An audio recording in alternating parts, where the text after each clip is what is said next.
Now the first thing you're going to notice about the Norse Idun is it's a pretty boat. It's got the hard chines on the hull.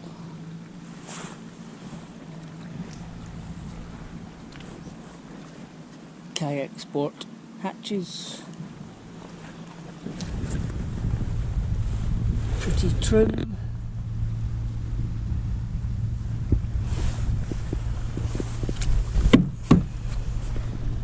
The usual footrests. It's got nice patterned fiberglass inlay. It all looks good. But if you actually take a look inside, to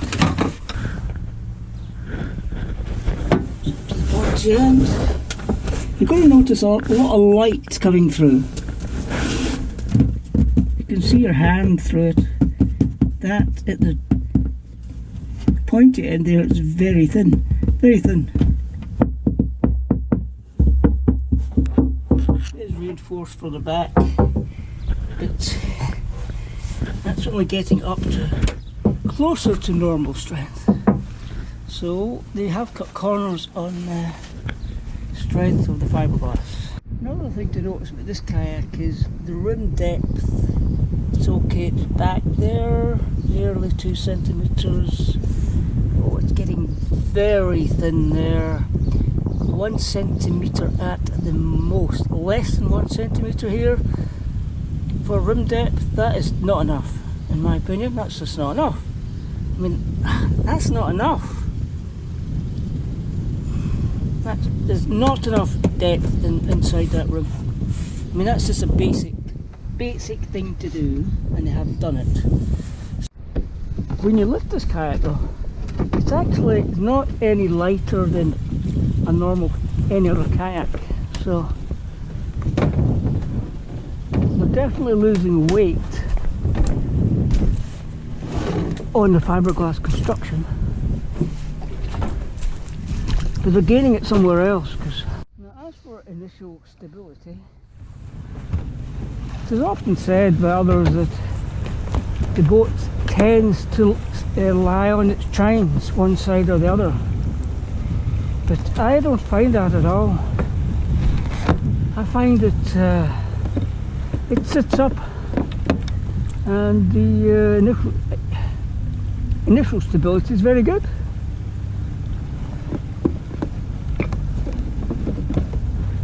That's maybe just because I'm a lightweight, well balanced paddler, I don't know.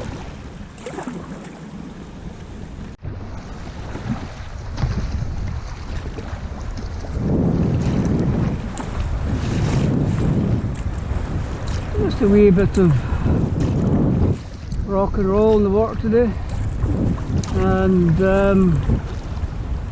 well, I just think they didn't handle this beautifully. I mean, it's just beautiful to paddle this thing. They do call it a play boat, and it is very playful.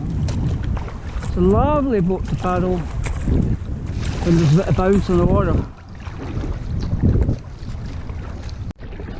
The skeg slider, confusingly, is on the right side, which is not probably what you're used to. Not what I'm used to.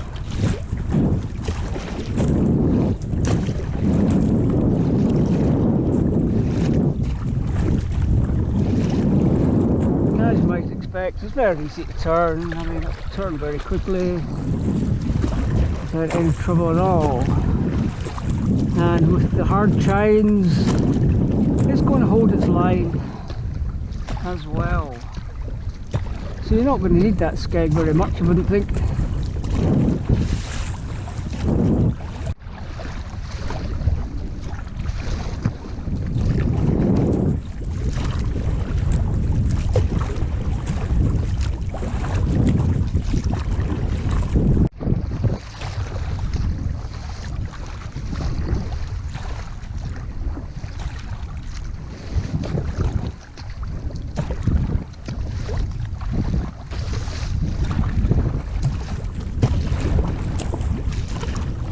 is just a boat you're going to want to seek out the splashy stuff.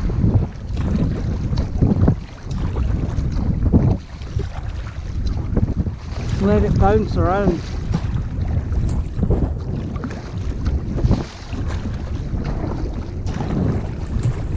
It's a very responsive boat. It's lovely. Lovely to paddle.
What I noticed about this boat, which is, I don't know, is it unique? I don't know, it's got highly rockered hard chines on it, which is really quite unusual. I don't know of another boat that is comparable to this. I don't know, maybe I just don't know enough, but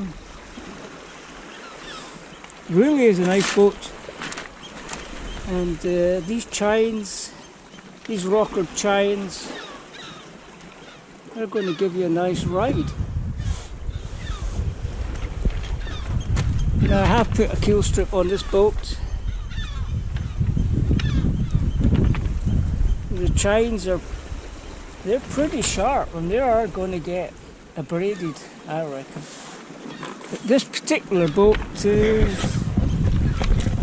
sadly going back because it has a serious fault.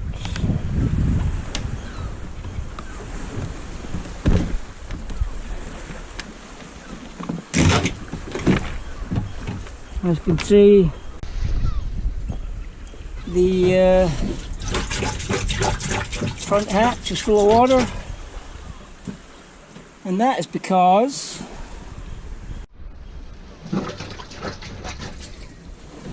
the hatch room is lifting.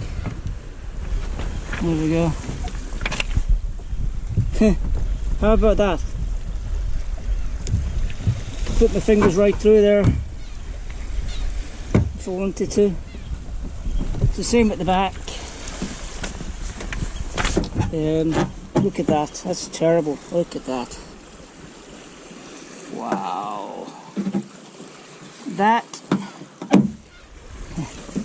is shocking. I was sold a boat that was not even seaworthy. Now they told me that it got too hot during transport in a container. Do you believe that? The much simpler explanation is they didn't stick it down properly. Shocking. The back hatch is okay. It's just the front one.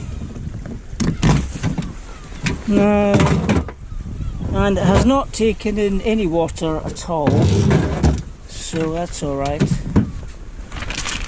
and the day hatch is also okay. It's bone dry in there, so no problems with that. And with the hatch rooms are fine, middle and back. Just the front one. Would you want a Norse kayak? They're half the price. They're not going to do well if you drop them, especially nose end first, either end first. They're going to break if you do that. But if you take care of them and your budget is tight, well, it's a possible consideration to get one. Though you might consider it's better to get a good second-hand boat by Valley or whoever. But yeah, I mean, I do like it. I would have one, but is it worth 1,800 to 2,000? I don't know. You decide.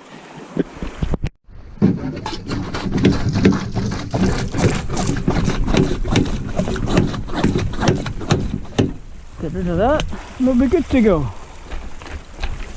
I think these kayak sport floppy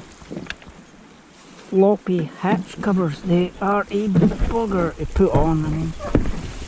I mean,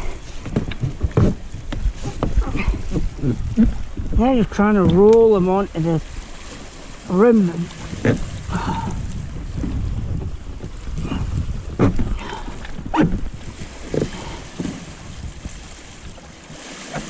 But before you know it, they'll probably be as loose as anything. Not a nice touch. You do get nice padded knee braces. But there's more you can say than you can say for many boats that cost twice the price.